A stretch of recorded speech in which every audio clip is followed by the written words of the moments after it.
Dr. Bill Adams here, and this is another special edition of No Spin Live. We've got back the group of experts we had a week ago.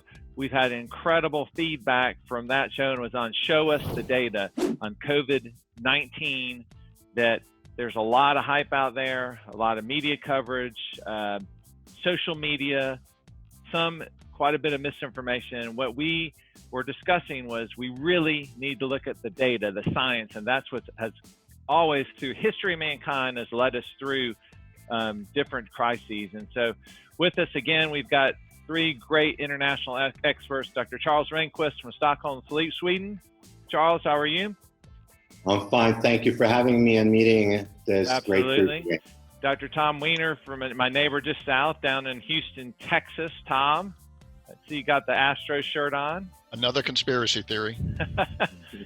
And Dr. Dave Sieber, one of the first to be locked down in the U.S. here in San Francisco. Dave, how's it going? Good. Happy to be here again. And I just thought I'd just say something. You know, obviously these are three great international plastic surgeons, but you know what? They're actually also scientists. Their track record has been doing science throughout their careers, analyzing data in a very logical way, and they're very clear thinkers. And I think that's why the feedback from the last episode of this special edition was so great. So I want to welcome all of you. And I'm going to start with you, Charles. You know, we talked about the approach in Sweden, which has been very different than the isolation type, the mass isolation that you see around the world. And as you discussed, that approach seems to be, at least initially here, working well in Sweden. But maybe you can update us and then, tell us a little bit more about what you're seeing over the past 7 days with this crisis. Yeah, thank you for your kind introduction. I want to start off just saying I'm in no way an expert in virus, epidemiology, or these. I just think I'm an average doctor, a thinker. But what I find fascinating is that, yes, Sweden does have a very different approach to, in general, the rest of the world, the way it looks today. And what I've noticed is that Sweden has been accused of being very passive, to say the least, from our neighbors and countries around the world, and even being accused for choosing economy before lives. And of course, I think this is absolutely nonsense. 400 years ago, we had one Rice Chancellor. He was responsible for ruling Sweden together with the king. And this is 400 years ago, and his name is Axel Oxenstierna. And he said, and I'll say this in Latin, "An nescis nihili quantilla prudentia mundus rogator." And that's a quote which is very often quoted. And what he's saying is, and he was telling his son this before he went out to negotiate about peace. "Don't you know, my son, with how little sense the world is ruled?" And regardless of what is right and wrong, time will tell.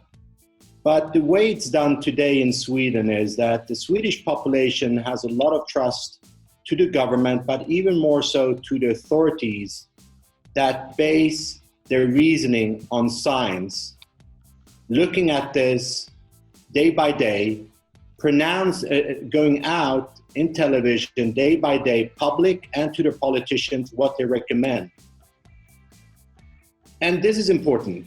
Why? Because this brings us to something called level of education and knowledge. And Swedes in general have been known for the high level of education, also their willingness of taking care of nature, less pollution, not littering, being clean.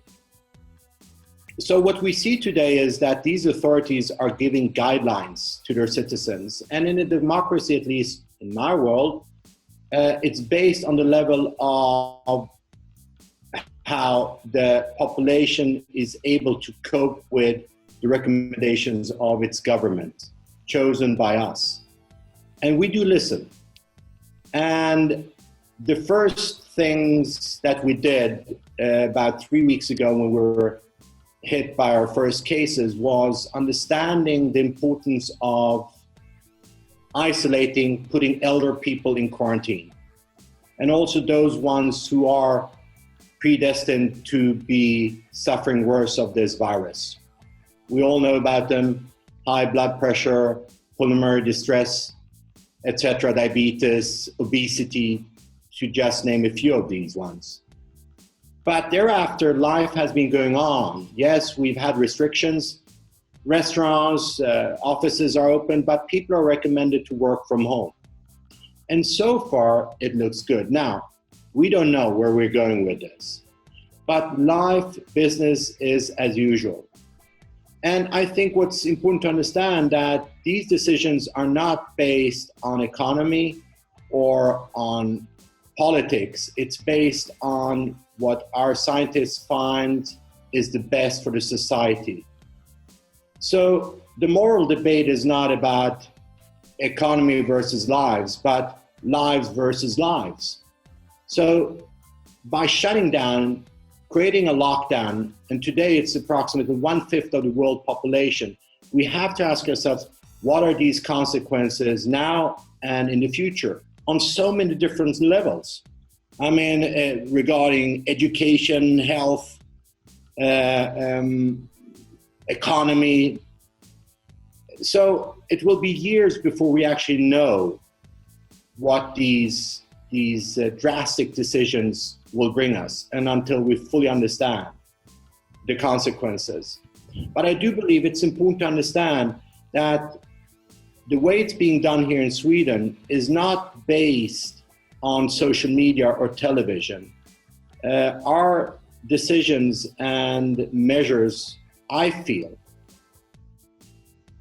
as a caring doctor and as a caring father and as a caring son, are good for our nation, but also in general good because it also gives us actually a different opinion and also a way to measure in the future what we made different than probably the rest of the world. What I think we have to do now is how do we record these numbers? Because we are comparing apple with pears right now. And the numbers are flying all around, and we're comparing one country has 20,000 affected, but 2,000 deaths, while other countries have the same amount of affected, but 20 times less, because we're not measuring the same thing. So, long story short, when major threats confront a society, we can go into three modes. We can freeze, we can fight, or we can flight. And today, with the lockdown, the freeze mode, I think the consequences might be devastating. And from here on, we need to be careful about what's being said and our actions. And I do believe that when we look at the numbers, we have to ask ourselves, whose lives are we saving? Just to give you a last number, looking at the numbers from Italy, which has been severely hit here in Europe, the average death of those ones affected by corona is approximately 78 years. The average life expectancy in Italy is 82.5 years. That's very interesting. We're going to come back to that, Charles, because I think there's actually, in the past week since we last had our last show, there's a lot more, I think, publications and people that are speaking the same line of logic that you just shared. I want to go to you, Tom, next. You know, last week you shared the only ecosystem that's been probably the most complete, the Diamond Princess ship, because everybody was tested, and you really detailed that really well for us. But now that you've had another week to kind of look at the world's data, tell us what your thoughts are and what are some of your new conclusions on this disease and epidemic. Thanks, Bill. The Diamond Princess still is an important analysis. And the reason being is most of what is being shown on the media right now and what most people are becoming frightened about is New York City. New York City is the land-based equivalent of the Diamond Princess. And I say that in the sense that it is a very crowded population. There tends to be an older age group, and we certainly know, a lot of smoking, vaping. This really was a situation where a disease could get out of control. But the important numbers are this. in New York, let's look at utilization of resources. In other words, hospital beds. That's what everyone is screaming about right now. The hospitals are being overwhelmed, and in short term, that's quite true. However, if through March 25th for New York City, the hospitalization rate for COVID is 20.7 per 100,000 population in New York City alone. New York City is about almost 19 million people. Now, let's look and compare this, because once again, we have to compare it to something that we can understand, or that we think we understand, which is the seasonal flu. The seasonal flu has a hospitalization rate of 65.1 per 100,000, more than 3 times the hospitalization rate for COVID. This is important because we hardly hear about the flu. We'll hear occasional blips. For instance, less than a month ago, or maybe a little longer than that, Governor Cuomo was announcing that the current flu season was the worst in history except for 2017.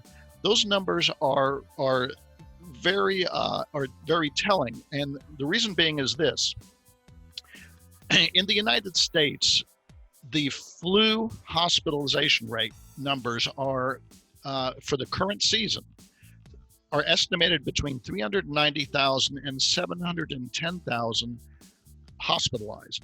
Now, the interesting statistics, and I take these from the American Hospital Association, the total number of hospital beds in the United States is 924,000. Okay. The total ICU beds are somewhere around 100,000. Some of these numbers are difficult to find, but these are pretty close numbers.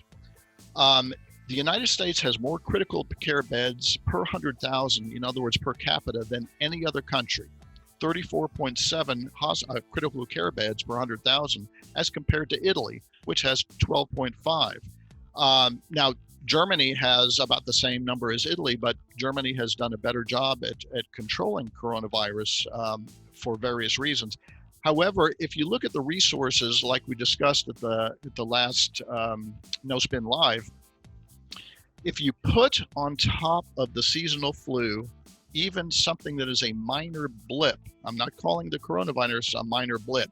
If you put those numbers of the coronavirus on top of the number of hospitalizations for the seasonal flu, you instantly overwhelm the hospital system. Okay, remember those numbers. Hospitalizations in the U.S. for the flu this year, this season, 390 to 710,000. There are 924,000 hospital beds in the U.S. Those are scary numbers. So, Dave, you just sent some things this week, some graphs and things that I think a lot of people have seen that have been put out on the media. But again, like you talked about last week, those have to be interpreted appropriately so you can base your conclusions on real data. So tell us more about that. So what the media needs to have something that's sensational in order to get viewers, right? No one, and that's why, like Tom said, we don't hear about the flu, because the flu's not interesting, it's not novel, it's not new.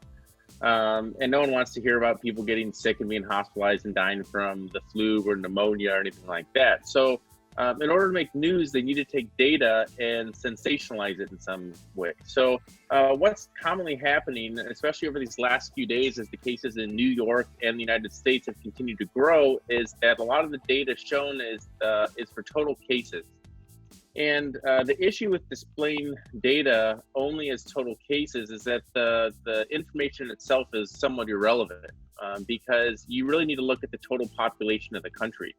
So the United States has a population of about 337 million. So when you look at the total cases per million of the United States compared to smaller countries like Italy or Spain or France, a lot of these smaller countries actually have more cases per million than the United States. The other thing you need to look at are the death rates, because a lot of the media is coming out with the total number of people that have died.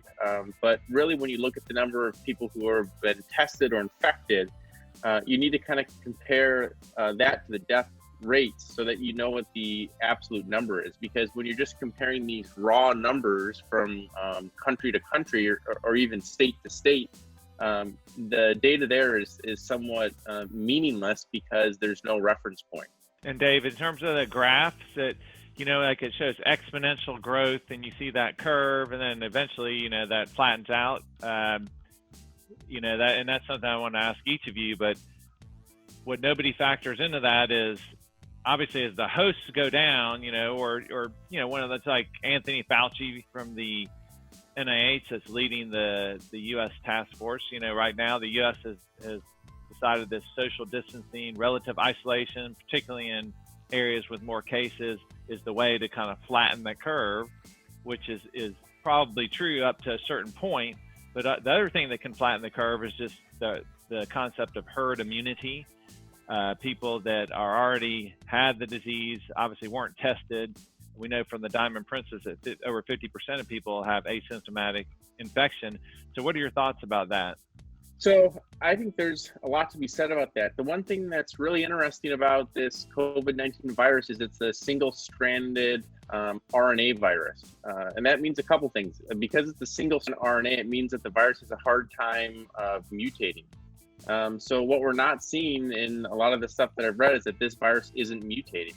And what that means for people is that if you do get the infection and then you develop adequate antibodies to it, that's important. It's important that you have a host immune response that's strong enough to give you the number of antibodies needed to convey resistance. But once you basically have antibodies to the infection, that's it. You're not going to get infected again.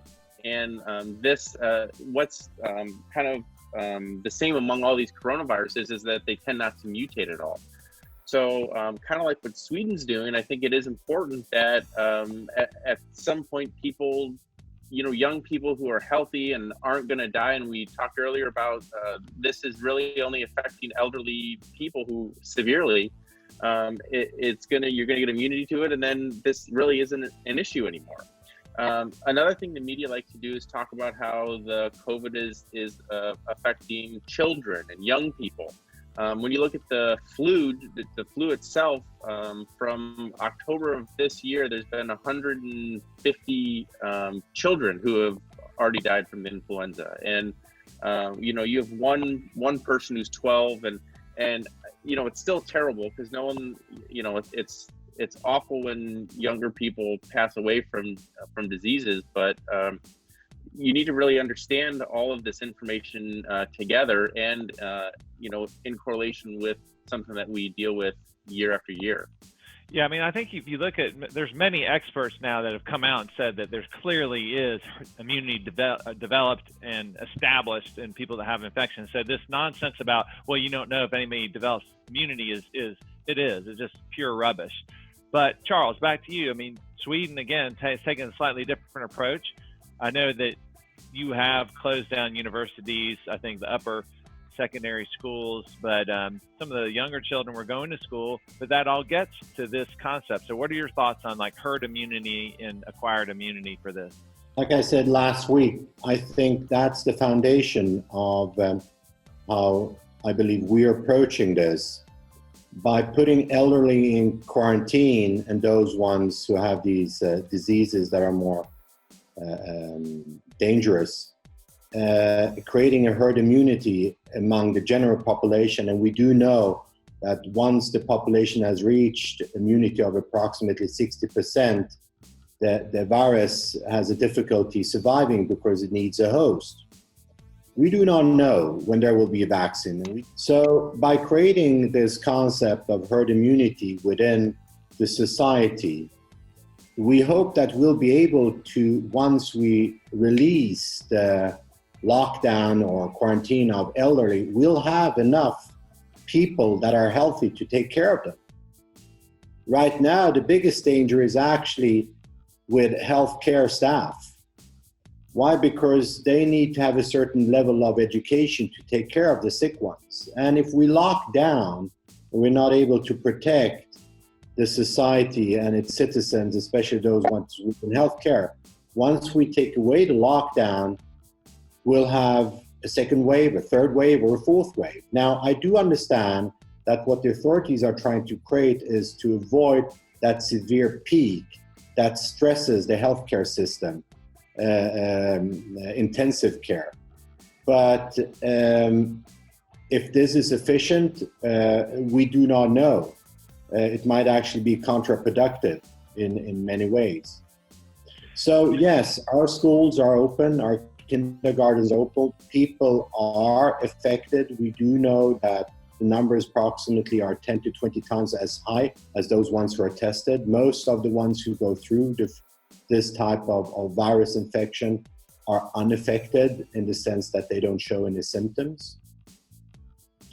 And we are also aware of that those regular flus that we've seen, and looking at the data presented in Sweden June last year of the previous flu, we had 505 deaths in Sweden and 13,500 tested, which showed that approximately 3.8% of those ones who were tested died. But we also know that 88% of those ones were above 65. So once again, it's a number game, but what are we measuring? We do know that 300 to 600,000 people die yearly from the regular flu all over the world. And today we've got like 550,000 tested positive and 25,000 deaths.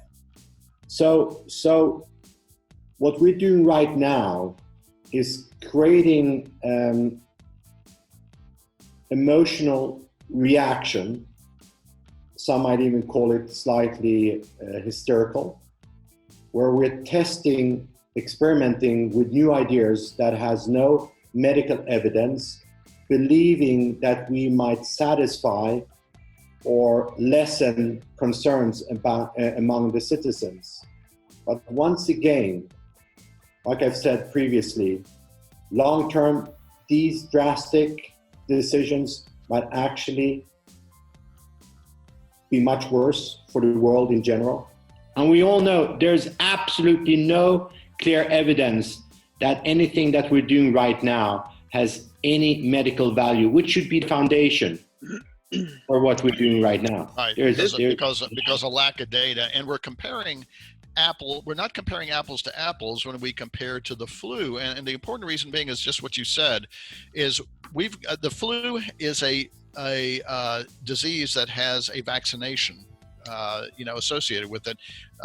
The coronavirus does not. So with the flu actually having dramatically more deaths worldwide, despite the fact that there is a vaccine, and we're comparing it to coronavirus, which has much fewer deaths, we're not comparing the same thing. Yet the media is hyping this, and even researchers are hyping this into the Armageddon. What we spoke about last time, because yes, of course there will be resources, and I mean, with all due respect, 9/11 created a total new industry. I mean, with so many stuff. I mean, facts are that average 300 to 600,000 people die a year in the regular flu. Right. This is a virus. And what's being created right now, and the consequences we see are not in proportion to the disease itself. It is a disease of the society and how we react. Yeah, I think, there's some really important concepts here, and I hope people really think about these things. And just as I think, Charles, you alluded to, I think Dave and Tom, you did also in your earlier comments, but this is not the first. So this is going to become one of the 108 viruses that causes disease in humans, and it's going to come back around just like the flu does. We have a vaccine for the flu, and look, we have a vaccine. People have seen it. Most people tolerate it fine, and it's not that big of a deal. But it's a pretty big deal when you look at the numbers Tom just showed. But the thing with COVID, we don't have a vaccine right now. Precisely. We don't have one. That's the issue. And what Charles has said is incredibly important, because I'm not aware of any child that has died because of COVID. And so why are they being isolated? Why are they taken out of the schools? Those are the people that can develop herd immunity and help. Because we know with Spanish flu, what happened. Spanish flu was really bad in the first wave, But when it came back the next year, because it's seasonal, that's when it was devastating. And Spanish flu is a different animal, is much worse than we know what COVID is, but it will come back in the fall and next winter. And if we have the more people with immunity, the better. Now, Tom, I want to go to you. Just this whole concept of herd immunity, what I haven't seen, I don't know if you've been able to analyze this, but people model all these things and projections, and we've talked how a lot of that has been mishandled, and there's lots of people other than us that believe that. And I've seen countless articles this week that have been saying, well, the guy that predicted that it was going to be horrible in England has totally gone back and said that, oh, well, actually it's not as bad as I initially thought, that type of thing. But nobody's factoring in this 52% of people that have asymptomatic infection and will have immunity. So what are your thoughts on how do we model now if we factor in this herd immunity concept? Well, herd immunity is a real critical issue in order to protect a population, especially for a novel virus.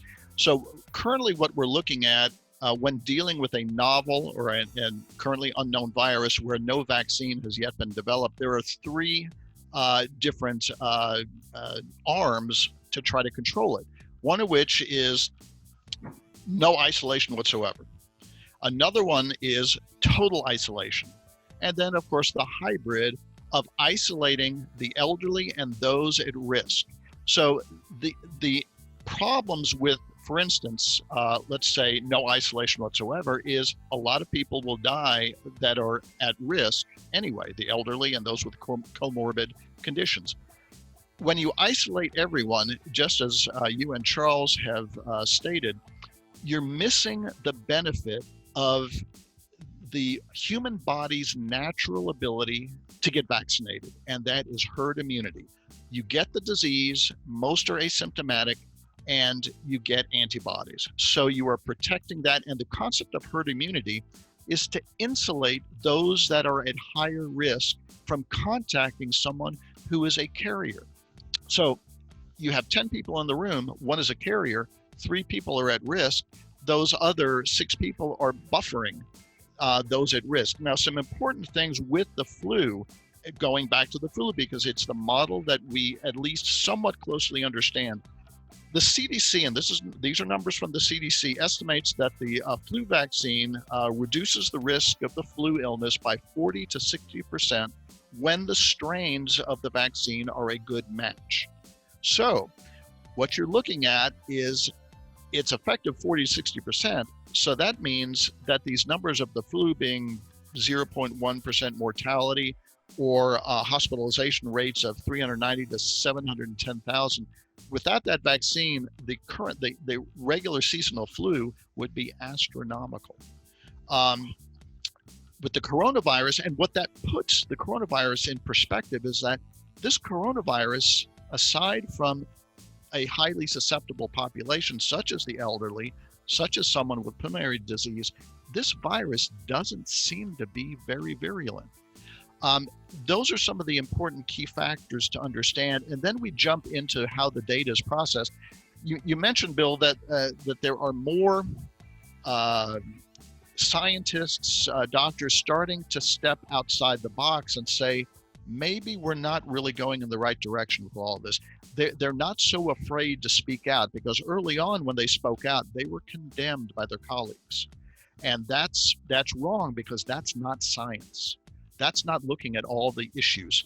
When we talk about the susceptibility of a population, in other words, what people are calling, or scientists call, the R naught, and what that is, that's R0, not NAUGHT.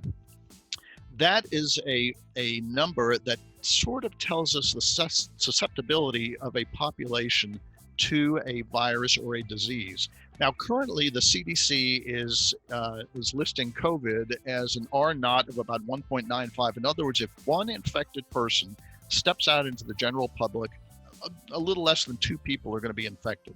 Now, that number has jumped wildly back and forth from 2 to sometimes 5 for an R naught.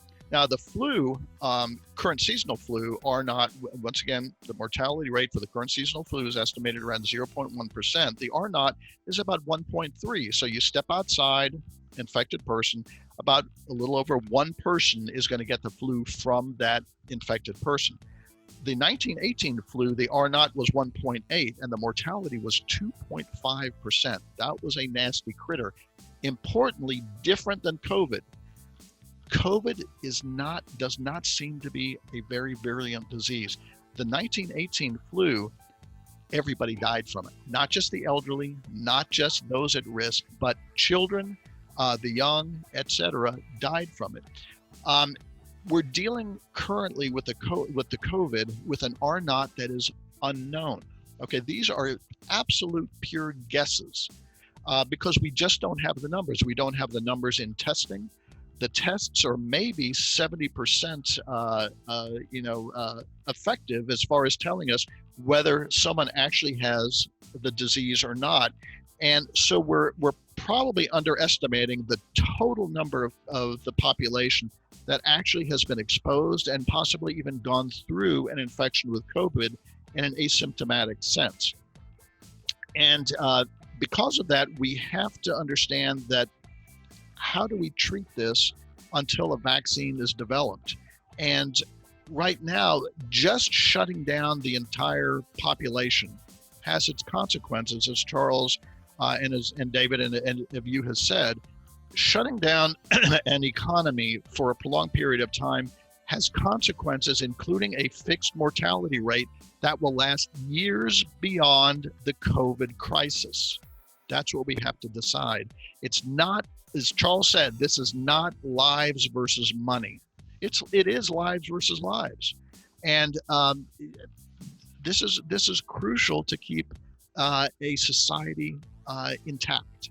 Yeah, I think that's an incredibly important point, and people want to say, "Oh, you're going to prioritize the economy over lives," and that's exactly. I agree 100% with you, Tom, and Charles said it earlier. That's not what it's about. It's about just what you said. You get to a certain point, you're gonna take 2 weeks of isolation or 3 weeks. Okay, that's understood, and that's probably acceptable. But as it goes further and further, the consequences.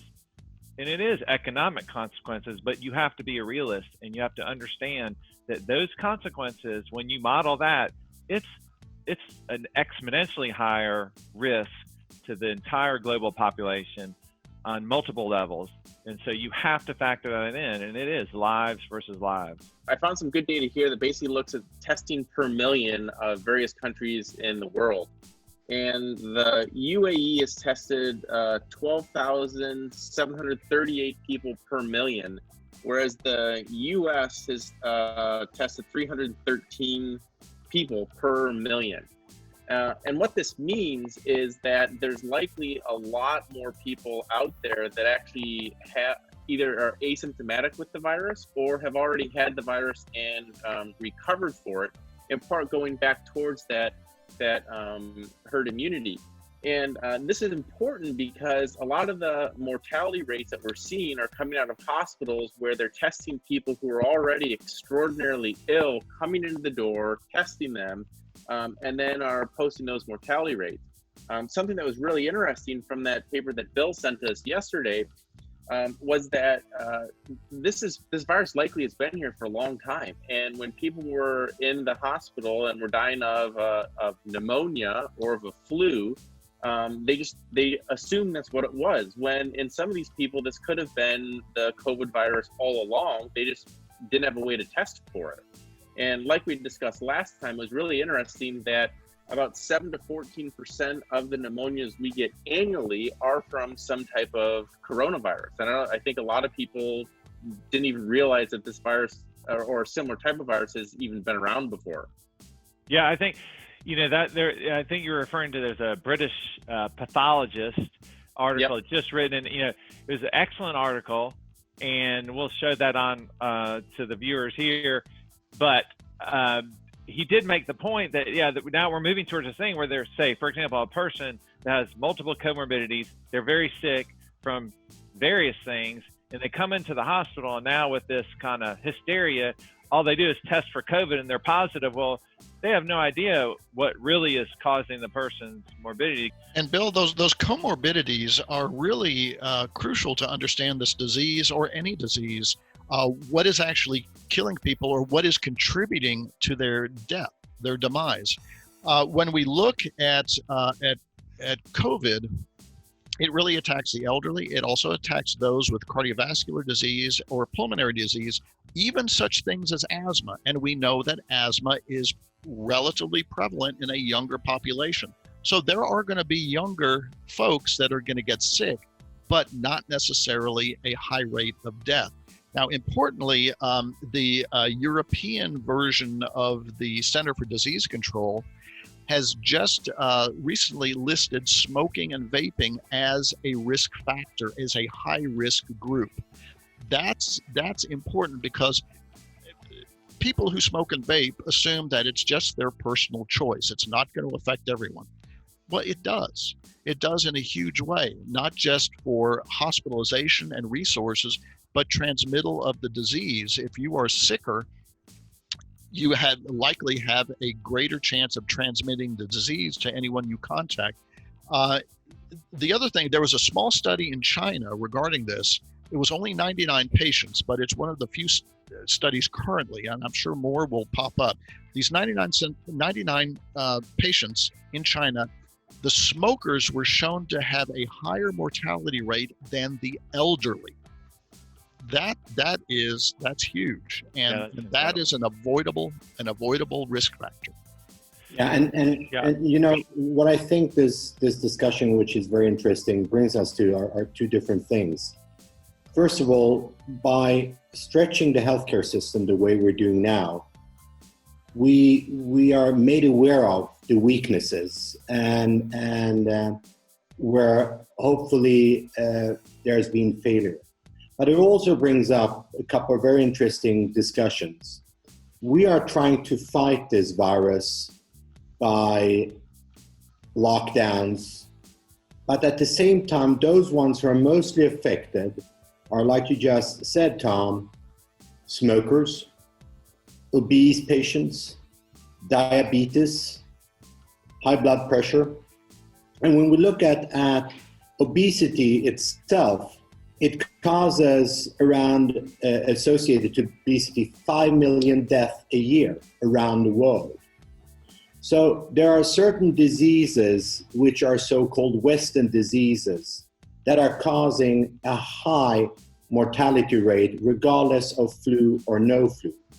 But it's obviously brought to its attention. And smoking, which I find absolute nonsense, and I find it strange that it's even allowed, considering how much pain and the way it stretches and stresses the healthcare system. But it brings up a philosophical question. Why do certain nations get more affected than others? And numbers will tell in the future. But we do know that most likely in the north where we are, where we have a lower BMI, where we have less smokers in general, the population is in general healthier, we will be less affected by a flu like this than other nations.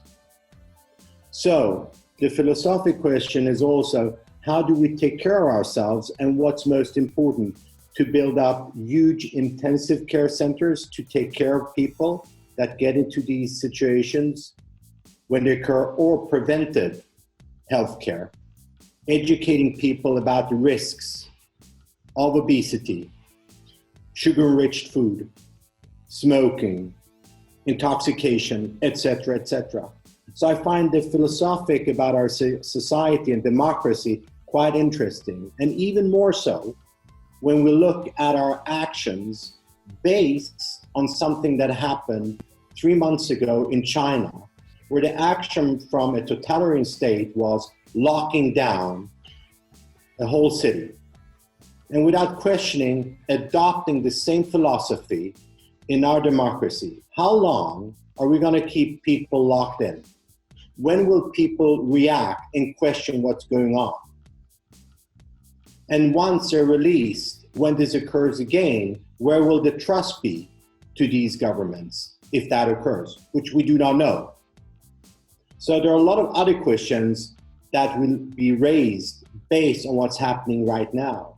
So personally, I think this is going to be a game changer in our way looking at healthcare in general, preventive healthcare, but also why we act on rumors that become the truth and not science, which has been the way in politics for quite some years now. And hopefully we wake up.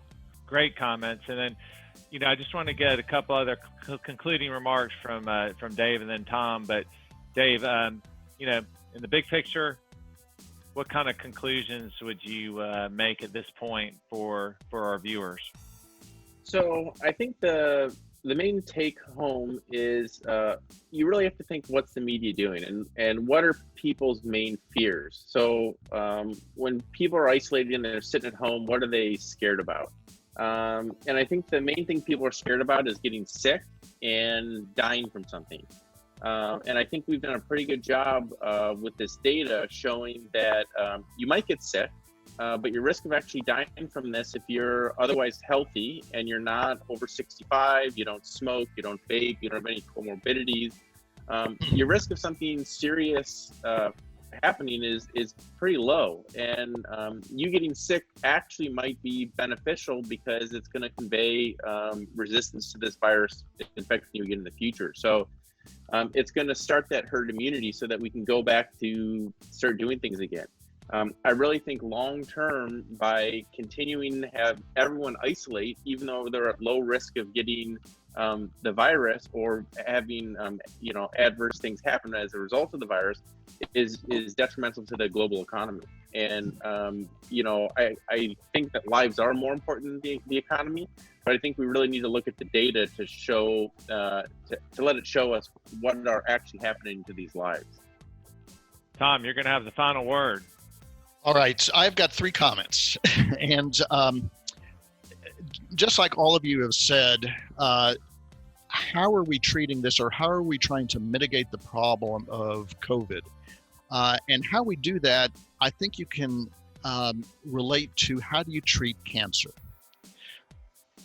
Do you treat cancer, and this was one of the early methods of treating cancer, is to try to kill all the cells. Well, when you do that, then you also kill the patient. That's a bad thing. So what the treatments are now doing, from MD Anderson to Sloan Kettering, is you try to target the cancer cell so that you're just killing the cancer cell and salvaging the patient. That's the whole idea. So if you compare treating cancer to mitigation of COVID and isolating everyone, well, that's a shotgun approach. So you're in a sense almost hurting everyone in that the economy is going to have a significant hit, that we're not developing herd immunity prior to a vaccine being developed. We really need to take an approach that isolates the elderly and those with comorbid conditions, including likely smokers and vapors. Now, the second comment regarding transmissibility of COVID is the real issue of utilization of resources. And this is what the public sees as the hospitals being overwhelmed. To put this in perspective, let me tell you a story. And I was at UT Southwestern in Dallas as a medical student a few years before Bill. I was on one of the teams that was treating one of the first HIV patients. Now, in treating those HIV patients, even just to walk in the room, we had to put on the full gear. The caps, the masks, the gowns, the gloves, just to go in the room and talk to them from across the room. Essentially the same is being done with the coronavirus, because we don't know the transmissibility. So therefore, we overutilize resources, potentially overutilize resources, because we don't know that issue. Now, my last comment was really an enlightenment to me that I found yesterday evening as I was going through this data to discuss this. The medical system for the United States has been completely converted to electronic medical records, EMR. What is that EMR supposed to do? it was proclaimed as the answer to any healthcare issue or crisis, that we were going to get information readily available so that we could use that information and help people. Well, I found out that it doesn't even come close. I tried to find out numbers such as the mortality rate for the flu or for COVID even. Trying to find out the mortality rate, the number of deaths for COVID right now per hospital or anything like that is completely off the wall. There is no data. And the same thing is even true for the flu, because there is no consistent reporting requirement. The data is there. The data is sitting in that hospital system computer, but we have no method of accessing that data.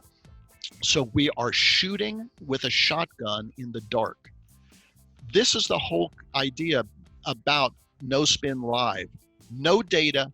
The data is there. We can't touch the data. That is I think the worst thing that I've found about this whole crisis. Well, that's some great stuff, and I think we're going to have to do it again. But I think what I've heard from you all has been very intriguing, and I do think that we're getting more data, despite the difficulty in procuring it, as Tom just alluded to. But I think what these experts have said is that this really is not about lives versus the economy. It's about looking at the evolving data, and it's really lives versus lives. And so as this evolves, I think that there are more and more experts, more and more leadership in the political realms that are starting to look at, say, models such as Sweden, and starting to look at when we get back to doing things more that we're used to. So I'm encouraged from talking to you all, and I really thank you for sharing all that expertise and opinions. And if you want to see more of this, you can see it on the plasticsurgerychannel.com.